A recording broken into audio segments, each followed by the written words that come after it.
Maria Valtorta, j'ai découvert les écrits. Alors ça faisait longtemps que j'en entendais parler, mais je me disais, se taper 10 tomes de 500 à 1000 pages chacun quasiment, non merci.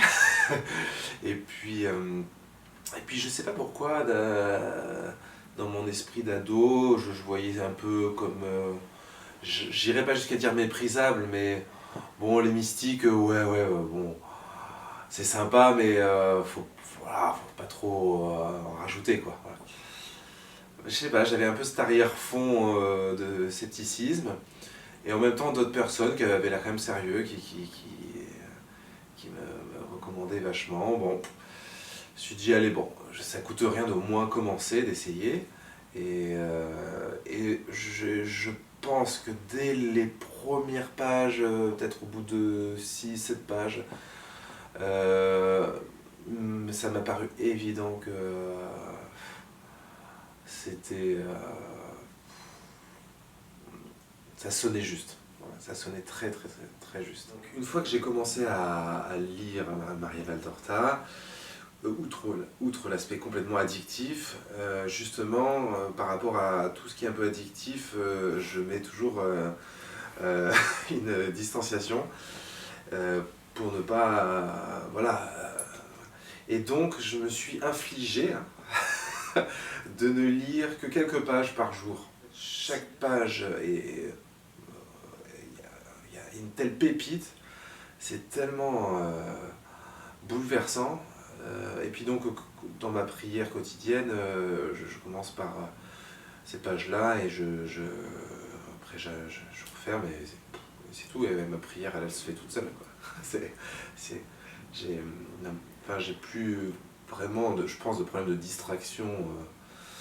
Ou alors c'est des pieuses distractions, des considérations, c'est de la méditation, quoi, sur la vie de Jésus. Enfin, ça a influencé mon parcours spirituel, on pourrait dire, parce que d'abord ça m'a donné goût à approfondir la parole de Dieu. Eureka, c'est-à-dire, ah mais oui, c'est ça donc, mais oui c'est logique, et comme, parce qu'on sent bien que dans l'évangile c'est très synthétique, et c'est normal, je pense que c'était même l'objectif. Donc il y a parfois des choses qui peuvent paraître énigmatiques comme ça et qui nécessitent justement cette méditation. Alors je ne dis pas que la lecture de Maria Valtorta a tordu le cou à tous les questionnements, c'est pas ça, mais c'est que ça apporte un éclairage qui d'un coup, waouh, c'est comme des lunettes 3D, c'est comme si on...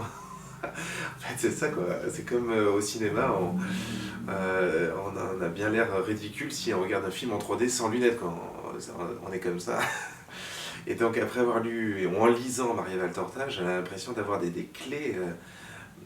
Ah non, je crois que ça m'a aidé à beaucoup approfondir la parole de Dieu. Donc qui dit approfondir la parole de Dieu dit évidemment approfondir tout, quoi. Enfin, mon âme, lui donner des racines, ma charité, si toutefois j'en fais preuve parfois, eh bien avoir un rayonnement plus grand. Au séminaire, j'avais fait un devoir de 50 pages sur les béatitudes.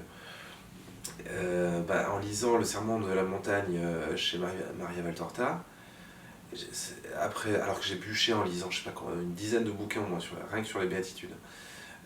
On peut en dire des choses sur les béatitudes. Bon. Mais quand j'ai lu Maria Valtorta, je crois que ça donnait vraiment une claque monumentale à tout ce que j'avais pu lire par ailleurs. Alors j'espère que parmi les écrivains, personne ne tombera sur mon interview. Mais non mais voilà, enfin, c'est clair, il y a une richesse. Je pense aussi à des choses qu'on a beaucoup de mal à exprimer dans l'église, alors en tant que prêtre, dans les homélies ou dans l'accompagnement, c'est le rapport à la souffrance. On a rejeté ça en bloc pendant des décennies, si bien qu'on a un peu nié la dimension sacrificielle de la messe, des choses comme ça. Et en redécouvrant Maria Valtorta, j'ai redécouvert des mots modernes en fait, qui ne sont pas d'autres finalement que l'évangile, mais l'évangile, on peut s'amuser à tordre le verset. Hein, là, il y avait une consonance moderne de comment on parlait de la souffrance aujourd'hui.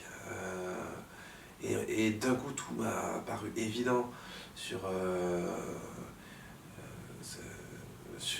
cette approche de la souffrance, c'est ce mystère que la souffrance offerte porte une fécondité inimaginable. Mais en fait, Jésus, il en parle tout le temps dans les évangiles. Hein. Mais on pourrait toujours, oui, mais il veut dire ça, nani, nana. Là, dans Maria Valtorta, si on avait des doutes, c'est clair, oui, la souffrance est rédemptrice et l'offrande de sa vie en union avec la passion du Christ. Mais moi, c'est une bonne nouvelle incroyable parce que finalement, on a voulu chasser un peu ce discours qu'on a jugé de doloriste. Mais ce discours-là, c'est ce qui sauve celui qui est dans la souffrance, quoi. Non, ça m'a beaucoup éclairé, ça, c'est sûr.